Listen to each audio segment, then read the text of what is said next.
ஏன் சத்தியத்தின் பக்கம் நிற்க வேண்டும் என்று படித்த மகன். அதனால் இந்த நாட்டில் நல்லாட்சி என்பது வெறும் சொல்லாட்சியாக இருக்கிறது.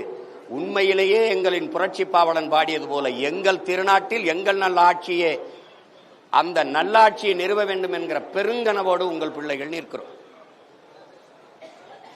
அது உங்களுக்காக, உங்களிடமிருந்தே வந்தவன். நான் இந்த நாட்டை ஆள வேண்டும் என்று வந்தவன் அல்ல. எல்லோரையும் போல என் மக்கள் உரிமை பெற்று பாதுகாப்பாக வாழ வேண்டும் என்று வந்த பிள்ளை. பதவிக்காக வந்தவன் அல்ல, மக்களின் உதவிக்காக, பணத்திற்காக வந்தவன் அல்ல. நான் பிறந்த பெருமை மிக்க இனத்திற்காக வந்த மகன். இல்லை என்றால் ஒரு விழுக்காடு, அரை விழுக்காடு, கால் விழுக்காடு வைத்திருக்கிறவெல்லாம் பேரம் பேசி, சீட்டு நோட்டு பேரம் பேசி கூட்டணி வைக்கிற போது 8.5 விழுக்காடு 36 லட்சம் வாக்க வைத்திருக்கிற உங்கள் மகனுக்கு எவ்வளவு கோடிகள் பேரம் பேசியிருப்பார்கள், எவ்வளவு சீட்டு, எத்தனை பதவியை பேரம் பேசியிருப்பார்கள். ஏன் சமரசம் கிடையாது? சமரசம் கிடையாது. ஏன் சத்தியத்தின் பக்கம் நிற்க வேண்டும்? இடப்பகிர்வு, இடஒதுக்கீடு என்பதில் நமக்கு உடன்பாடு இல்லை. சம பங்கு என்பதிலும் நமக்கு உடன்பாடு இல்லை. உரிய உரிமைதான்.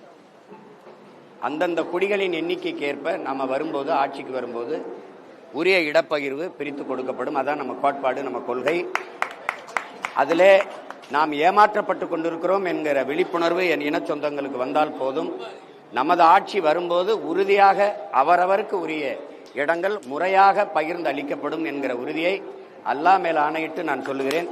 பிறகு இந்த வேலை வாய்ப்பு அந்நிய நாடுகளில் போய் அண்டி வாழ வேண்டிய நிலையை உருவாக்கியது.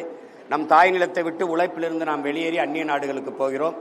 அந்நிய மாநிலங்களிலிருந்து நம் தாய் நிலத்தை நோக்கி வேலை வாய்ப்பை ஆக்கிரமித்து நம்முடைய வாழ்விடத்தை, நம்முடைய வேலை வாய்ப்பை செய்து கொண்டிருக்கிறார்கள்.